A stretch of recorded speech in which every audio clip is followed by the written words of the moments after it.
भारत जोड़ो यात्रा में खासकर यहां पर पधारे हुए मेरे हजारों भाइयों और इस मंच पर बैठे हुए हमारे नेता श्री राहुल गांधी जी और इस कार्यक्रम को विशेषकर तमिलनाडु से पधारे हुए बहुत ही मशहूर एक्टर कलाकार श्री कमल हासन जी और अभी तक हमारे साथ हमारी नेता श्रीमती सोनिया गांधी जी यहाँ पर थी और उनको भी मैं नमस्ते करते हुए कांग्रेस पार्टी के श्री वेणुगोपाल जी और जयप्रकाश अग्रवाल जी, शक्ति सिंह जी, कांग्रेस पार्टी के अध्यक्ष श्री चौधरी अनिल कुमार जी और सभी नेतागण, भाइयों और बहनों और माध्यम के मेरे दोस्तों, मैं ज्यादा वक्त आपका लेना नहीं चाहता क्योंकि राहुल गांधी जी जो आज भारत जोड़ो पदयात्रा कर रहे हैं और उनकी बात सुनने के लिए आप यहाँ पर बहुत से लोग जमे हुए हैं। वो केवल एक दिन का भी समय नहीं था कि यहाँ पर भाषण होगा, चार बातें कहेंगे, ऐसा कोई अंदाजा नहीं था। लेकिन जब ये बात सुबह शुरू हो गई तो आज आप लोग हजारों के तादाद में यहाँ पर जमे हैं उनके भाषण सुनने के लिए, उनके कार्यक्रम को देखने के लिए। तो भाइयों, आज ये जो कार्यक्रम है बहुत ही महत्वपूर्ण कार्यक्रम है। जैसा कि कमल हासन जी ने कहा कि पार्टी कोई भी हो, विचार किसी के भी हो सकते हैं अलग अलग, लेकिन देश के लिए हम सब लोग एक हैं और राहुल जी के साथ है, ऐसा उन्होंने यहाँ पर अपना विचार रखा। सही है ना? तो मैं पूछ रहा हूं ये सही है क्या नहीं? तो उन्होंने कहा ठीक है। तो ये वहां से आए हैं भारत जोड़ो यात्रा में भाग लेने के लिए और ये अभी आगे कश्मीर तक चलने वाली है और कश्मीर में तिरंगा झंडा फैलाकर हमारा जो कार्यक्रम है समाप्त होगा। लेकिन बहुत से स्टेट में फिर भी हम कार्यक्रम शुरू किए हैं, हाथ से हाथ जोड़ो ये कार्यक्रम, और जो युवा हैं आज बहुत इसमें जुड़ रहे हैं। लेकिन सरकार ऐसी सरकार है यहाँ दिल्ली में, भारत में, जो जनता को, समाज को धर्म के नाम पर अलग कर रही है और विचारों की जो आदान प्रदान थी और बोलने की आजादी भी वो छीन ले रहे हैं और बहुत से लोग जो अच्छे विचारधारा के लोग हैं उनको भी डराया धमकाया जा रहा है। यहां तक कि ये जो भारत जोड़ो यात्रा बड़ी यशस्वी हो रही है, कन्याकुमारी से लेकर अब तक तो दिल्ली आई है, ये देखकर यहाँ के सरकार को, बीजेपी को ऐसा हो रहा है, वो डर गए हैं, इसीलिए ये कोविड का बहाना बीच में लाए हैं। अरे कोविड नहीं है कहीं भी, कोई एक मास्क भी नहीं पहना, आप देखिए, और किसी को कुछ नहीं हुआ।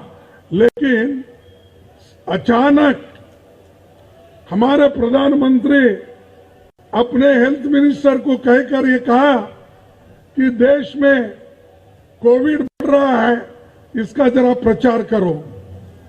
तो ये प्रचार करके उन्होंने पार्लियामेंट में अपना मास्क लगा के वहां पर आए।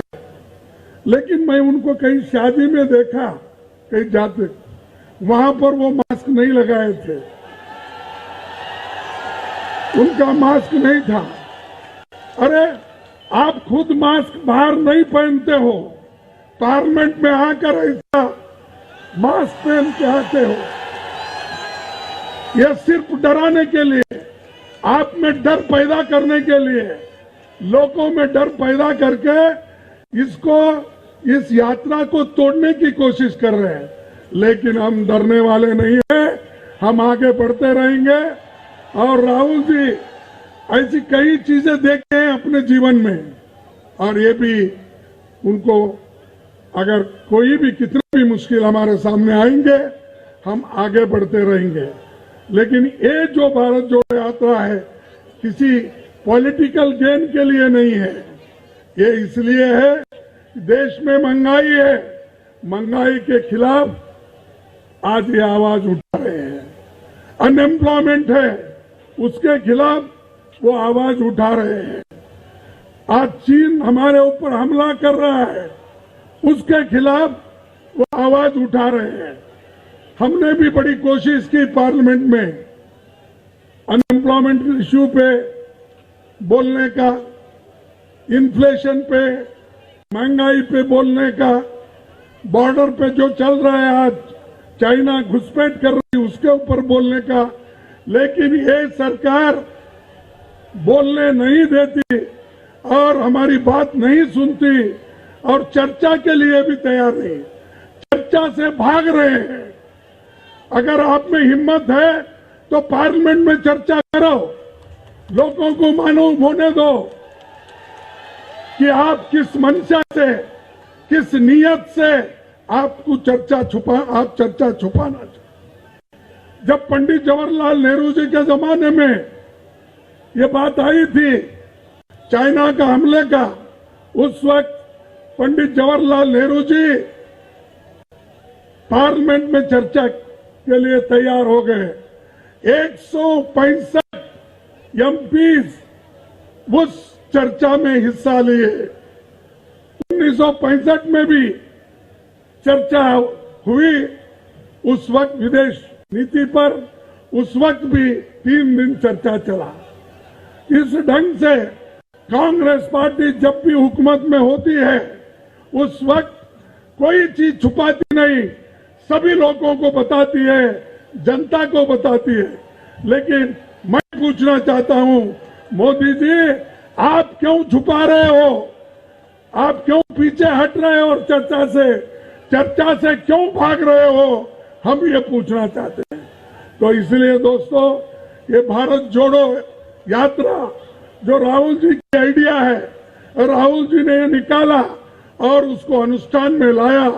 अब तक उन्होंने 3200 किलोमीटर तक अपना तय किया है, और आगे भी वो पूरा 2800 किलोमीटर उन्होंने तय किया है। बाकी का भी जल्दी तय करने वो जा रहे हैं, इसमें कोई पिछाहट नहीं है। चाहे वो कोविड हो, चाहे कुछ भी हो, हम वो चलते जाएंगे, लोगों को जोड़ते जाएंगे, लोगों को मिलते जाएंगे। और राहुल जी सिर्फ किसी कांग्रेस को ही नहीं मिल रहे हैं, या कांग्रेस कार्यकर्ताओं को नहीं, सभी को, बच्चों से लेकर बूढ़ों तक, और विद्यार्थी से लेकर प्रोफेसर तक, जर्नलिस्ट से लेकर टीवी के लोगों तक, से वो मिलकर उनकी बात सुन रहे हैं और सुनकर आगे बढ़ रहे हैं और देश में क्या माहौल है वो सब उनको मालूम है और वो मालूम कर रहे हैं और देश में भी सबको अब आहिस्ता आहिस्ता ये बात मालूम हो रही है। इसीलिए मैं ज्यादा वक्त न लेते हुए आपको यही कहूंगा, आपका जो रिस्पांस है, आप जो राहुल गांधी जी को मजबूती के साथ उनके साथ खड़े हो गए हो, इसलिए आपको सभी को मैं हार्दिक धन्यवाद देता हूं। आप सभी को मेरा नमस्कार करता हूं करके मेरे बात को समाप्त करता हूं। एक ही स्लोगन लगाऊंगा, वो आप सभी बोलना चाहिए, जय हिंद। अरे जोर से बोलो भाई, जय हिंद, जय हिंद। Thank you.